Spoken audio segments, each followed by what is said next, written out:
Welcome back, guys. As we approach the end of 2024, another few days to go, may I just offer you my sincere thanks for everybody that has tuned into my channel and listened to me waffling on and just following along with everything that I've been doing. And as you can see here, I started embarking on the cleanup of this 2009 MV Agusta Brutale 1078RR. It's been sitting in this garage for quite a wee while, and it has been kind of neglected and in need of a real good cleanup. There's various parts of it here, you know, that I've already stripped off, but various parts of it that I still have to strip off, and they're filthy, really. And so I just want to talk about something that I was fortunate enough to get by my wife for Christmas. So let's get to that.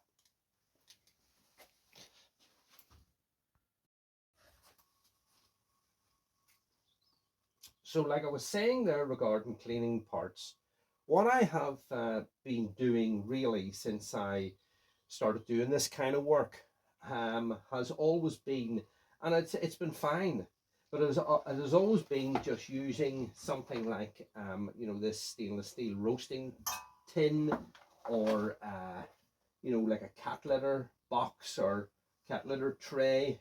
I've got a couple of different ones, and then for the bigger items, like you know, I've also got this much larger, shallow tray, plastic tray as well. So what I've been doing is, and it's been fine, has been just using some kerosene and pouring it in here, and just using a series of toothbrushes and little stiff paint brushes, etc., you know, and scrubbing the parts, and then you know, obviously the kerosene becomes very gritty and discolored, and then what you've got to do is then put fresh kerosene in another tray, and you know, do it again, and then do it again in a series of different containers until the part's clean. And obviously for a bigger item such as this wheel here, which as you can see is completely, you know, filthy. This is one of the wheels off the MV. Yeah, you know, you're putting it into the like of this big shallow tray here. But even with that, you know, you can really only fill it up to sort of there, and it takes quite a bit of kerosene to do that.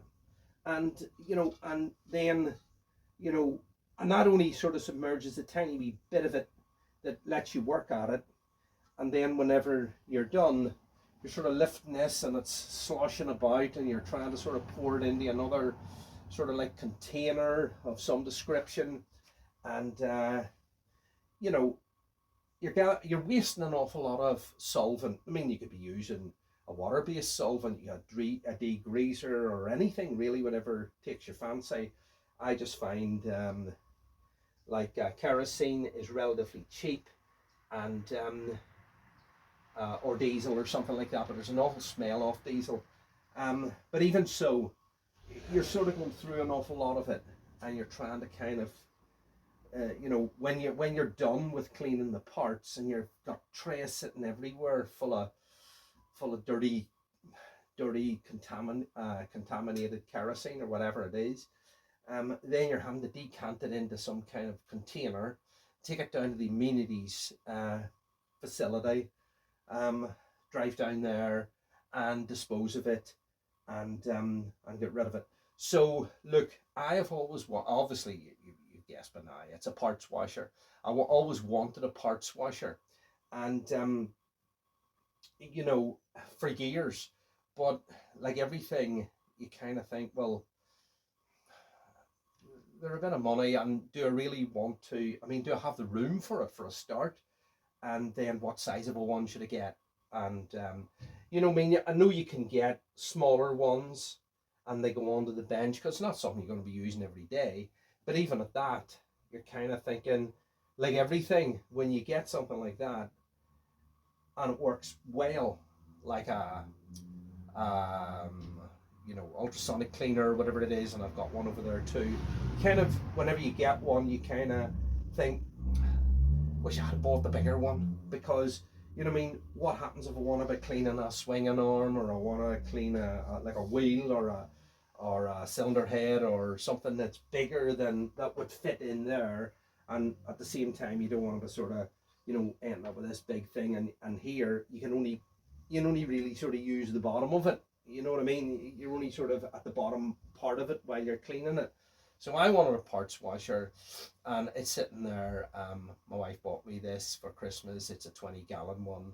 I'll show you it in a wee minute. I'll show you just what you get as it comes stock. You've seen hundreds of videos about these things on YouTube, I'm sure, and it'll be nothing new. But for anybody that hasn't seen it, you've been living under a rock and you haven't seen one, you can get them from Sealy, or you can get them from Clark, or you can get them from Harbour Freight, or you can get them from just various different places.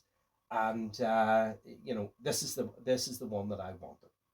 So look, I've found a space for it. It's just right there where my camera's sitting, and I've prepared for put a light above it, and above where it would be, and etc. So anyway, I'll show you what I got.